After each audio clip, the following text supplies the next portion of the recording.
Aztertuko dugu Norgehiagokako biharamuneko arratsaleko 3:29 diren honetan, Ezkurdiak eta Mari Ezkurrenak Altuna eta Imazen aurka Azkoitian jokatu zuten Masters CaixaBank txapelketako 3. jardunaldiko Norgehiagokaren analisia egingo dugu. 3. jardunaldiko 3. partida izan zen atzo Azkoitian Ama Birjin egun ezoikoa den moduan, eta garaipena Ezkurdia eta Mari Ezkurrenarentzat izan zen 22 eta 12ko emaitzarekin.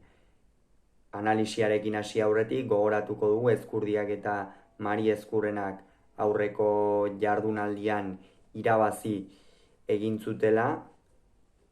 Kosta zitzaien Elordi eta Albisuri irabaztea, baina azkenerako irabaztea lortu zuten, eta Altunak eta Imazek berriz Larrazabal eta Mari Ezkurrenari Oiartzunen irabazi zieten partida errazago batean.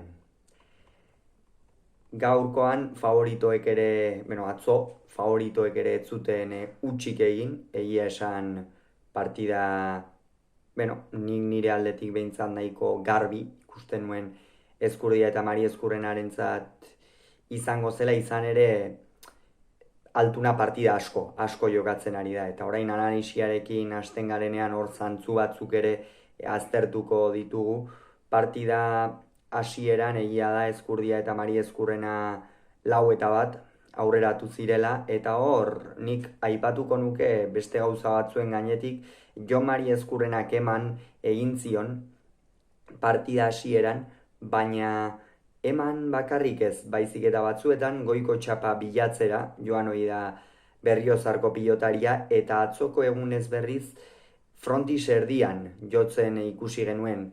Materiala ere nahiko exigentea zen, jotzaientzako oso ona, eta Jon Mari Ezkurrenak hori batez ere partida hasieran bikain baliatu zuen, jotzaientzako materiala izatea, eta benetan hasiera horretan asko eman zion, baina frontis erdian jota, eta horrek noski Joseba Ezkurdiari hain nagusitasun handiak, Joseba Ezkurdiari aurreko kuadro horietan erraztasun handiagoak ekarri zizkion.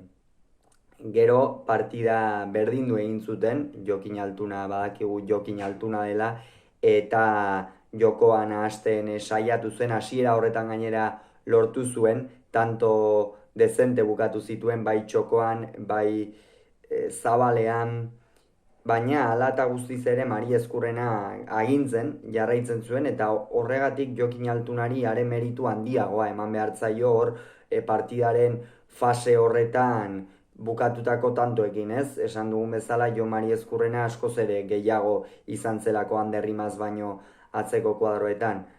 Hala eta guztiz ere hori berehala itzali zitzaion Jokin Altunari, eta orain esango du zergatik. Normala azkenean partida asko jokatzen ari da, eren egun ere Maiabian jokatu zuen partida asko ari da jokatzen, ia 2 egunetik behin, batzuetan 3 egunero jokatzen ari da, eta uda sasoia esaten da pilotarientzat exigentea dela, gogorra dela, baina Jokin Altunarentzat are gogorrago, normala den bezala ia leku guztietan eskatzen duten pilotaria delako.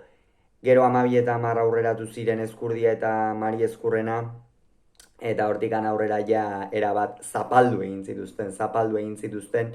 Altunaren nahi eta ezin bat izan zen, alde batetik Jokin Altuna saiatzen baitzen, tantoak amaitzen, jokoan hasten, aurrean Ezkurdiari min egiten, atzean Mari Ezkurrenari ezkerra bilatuz hor gero aurrean abaguneak izateko, baina zituen aukeretan asko arriskatu zuen, ia alambrearen gainean ibili zen amildegi ertzean, eta alambretikan erori egin zen Jokin Altuna, eta Ander Imaz berriz erabat gainditua izan zen. Oso pilota gutxi jo zituen 4. kuadrotikan aurrera, ia zazpitik atzera ibili behar izan zuen beti. Mari Ezkurrenak pelak sekulakoak eman baitzizkion, etekin ikeragarria atera zion atzo beste behin ere Berriozarko pilotariak materialari. Jotzaile handia da Jon Mari Ezkurrena, uda sasoi honetan lehengoan bezala oso puntu honean iritsi da asko jokatzen ari bada ere sekulako partidak egiten ditu, eta gainera, atzoko egunez, behar bada beste partidetan edukiet zuen gauza bat eduki zuen, eta izan zen emateaz gain erregulartasun ikeragarria erakutsi zuela. Eta gainera ikusten da, partiduz partidu, norgehiagokaz norgehiagoka, gero eta konfiantza gehiago daukala Jon Mari Ezkurrenak. Ez da bakarrik ematea baizik, eta tarteka pilota laugarren kuadroan, hirugarren kuadroan edo hartzen duenean, zabalean jokaldia egiten saiatzen da, hormabikoa efektuarekin egiten saiatzen da, aurkaria lekuzkanpo ikusten bali badu pilota bikain jeisten du eta gero beste aukera bat sortzen dio bere buruari.